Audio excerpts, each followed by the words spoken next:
moderator untuk memandu presentasi pada pagi hari ini. Di sini saya bersama rekan saya Isdaria, saya Nanti, dan saya Ade. Oke, tanpa berlama-lama, langsung aja kita masuk pada materi.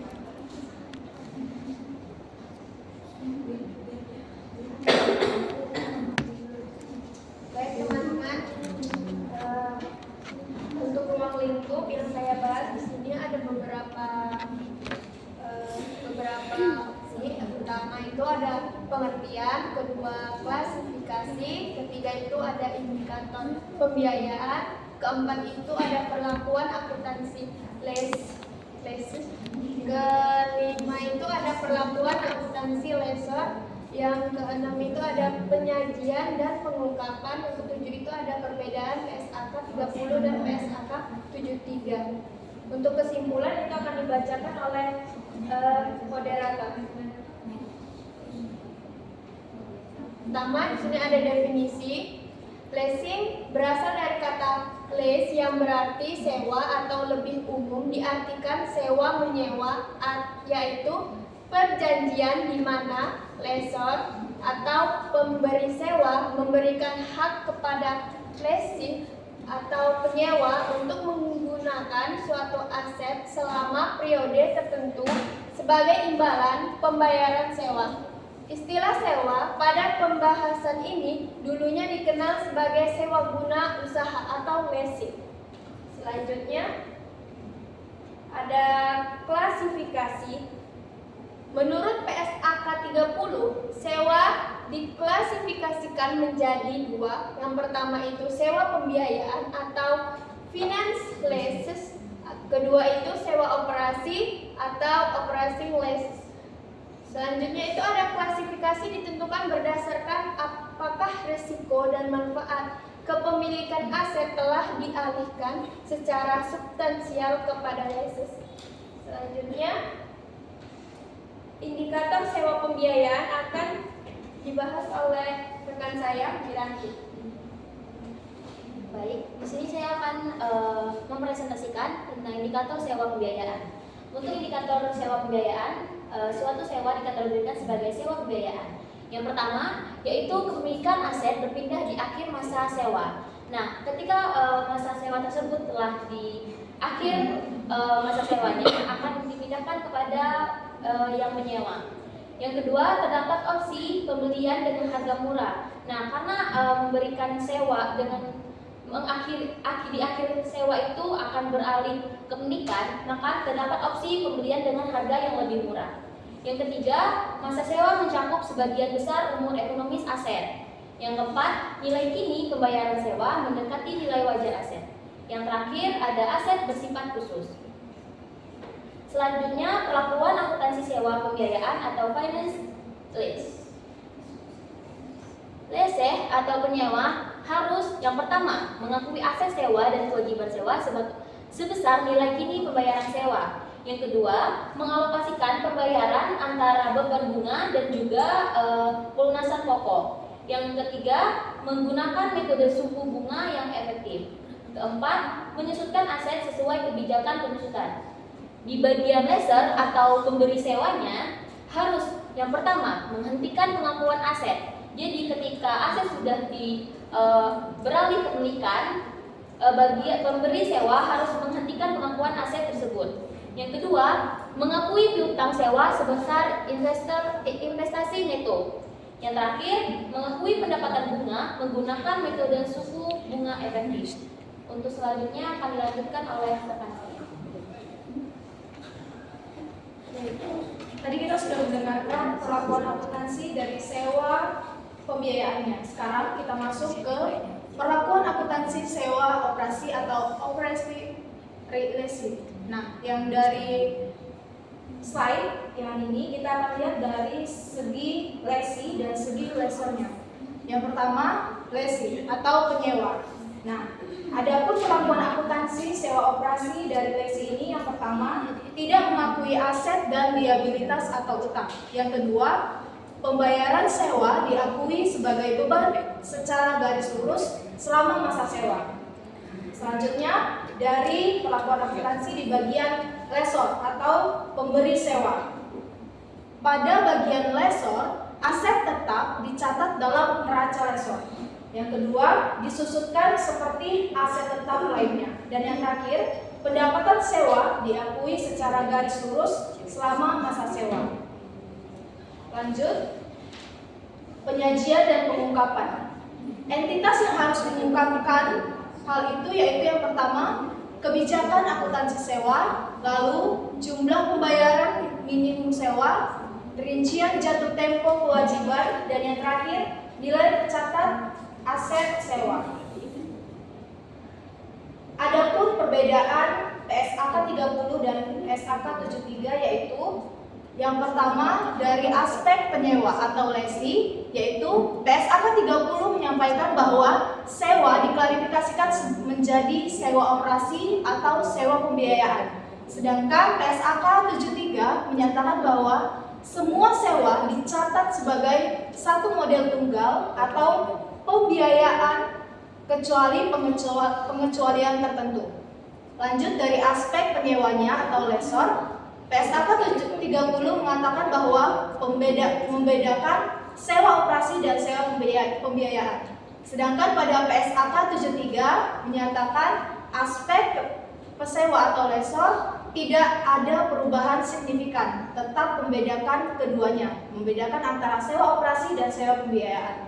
Lanjut pada aspek pencatatan aset, yaitu PSAK 30 menyatakan tidak semua sewa dicatat di neraca, di mana sewa operasi off balance sheet. Lalu pada PSAK 73 menyatakan bahwa sewa wajib dicatat di neraca sebagai aset hak guna dan liabilitas sewa. Lanjut pada aspek transparansinya, PSAK 30 menyatakan bahwa kewajiban sewa operasi tidak terlihat di laporan keuangan. Pada PSAK 73, seluruh kewajiban sewa terlihat jelas di laporan keuangan. Pembeda terakhir yaitu pada aspek dampak rasio keuangan. Pada PSAK 30 menyatakan bahwa rasio utang relatif lebih rendah karena sewa operasi tidak masuk neraca. Pada PSAK 73 menyatakan bahwa rasio utang meningkat karena semua sewa masuk neraca.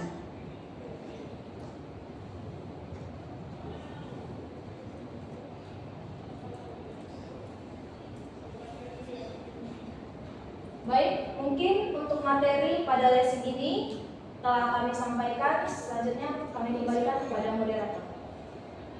Setelah teman-teman sudah mendengarkan dan melihat semua materi yang sudah disampaikan oleh materi Profesor pagi ini, maka kami akan membuka sesi tanya jawab bagi teman-teman yang ingin bertanya. Kami persilahkan.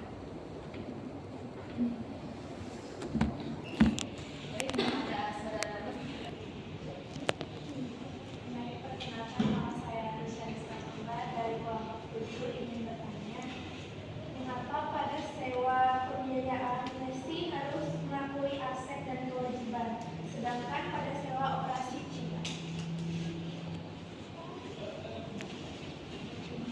Warahmatullahi wabarakatuh.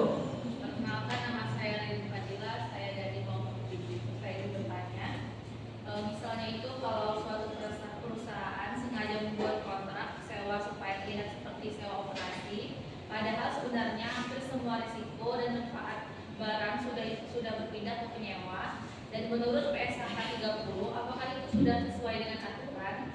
Dan jelaskan kenapa dalam menentukan jenis sewa harus melihat isi dan kenyataan transaksinya, bukan hanya melihat isi kontraknya saja.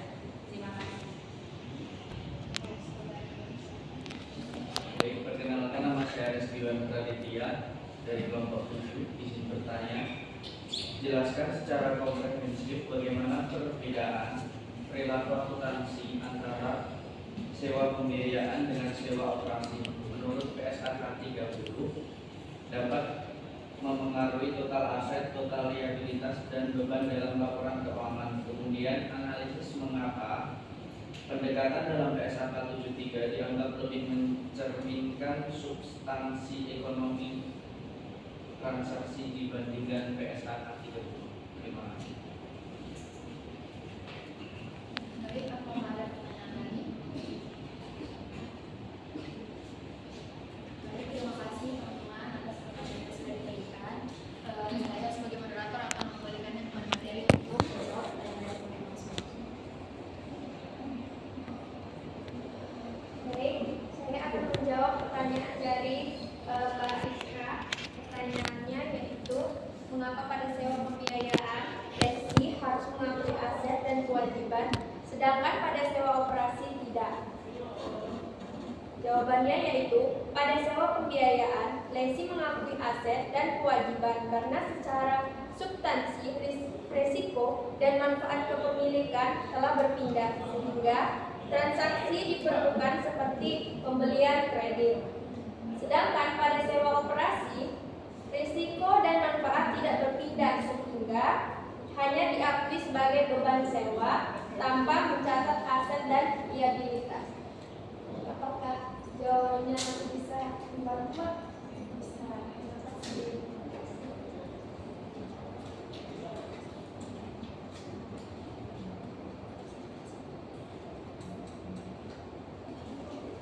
Baik, di sini saya akan menjawab pertanyaan dari Mirin. Menurut PSAK 30 klasifikasi, sewa harus didasarkan pada substansi ekonomi, bukan hanya bentuk kontrak. Jika secara kenyataan risiko dan manfaat telah berpindah kepada penyewanya, maka sewa tersebut harus diklasifikasikan sebagai sewa pembiayaan. Meskipun kontraknya dibuat seolah-olah itu sewa operasi, tapi tetap diklasifikasikan sebagai sewa pembiayaan.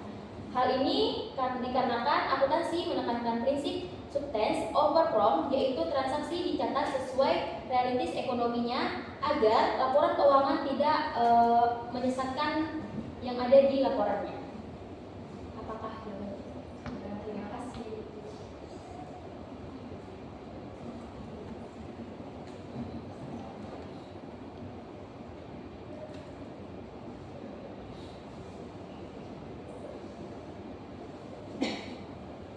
Baik, saya akan menjawab pertanyaan dari saudara Iwan, di mana menyatakan bahwa klasifikasi perbedaan antara PSAK 30 dan PSAK 73.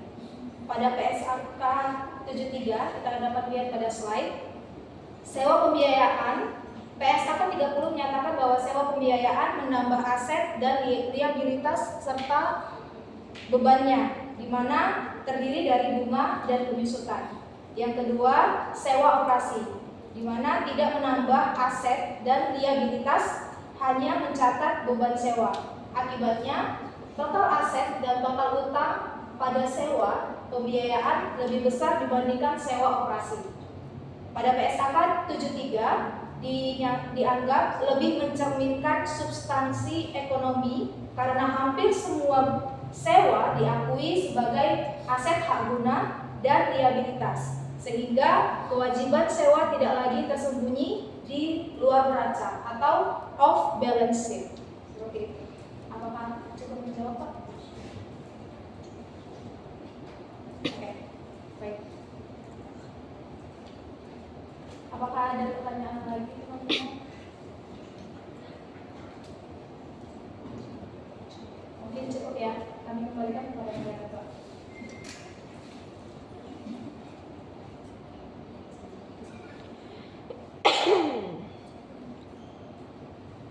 Dari materi kita pada pagi hari ini, kita dapat menarik kesimpulan bahwa akuntansi sewa berdasarkan PSAK 30 menekankan bahwa klasifikasi sewa ditentukan oleh pengalihan risiko dan manfaat kepemilikan aset.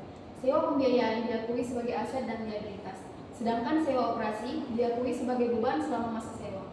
Penerapan perlakuan akuntansi yang tepat akan menghasilkan laporan keuangan yang lebih wajar, andal, dan mencerminkan substansi ekonomi transaksi. Sekian presentasi dari kelompok 4 pada pagi hari ini. Kami mengucapkan banyak terima kasih kepada teman-teman yang sudah berpartisipasi, baik itu mendengarkan maupun bertanya. Kami mengucapkan terima kasih dan selamat pagi.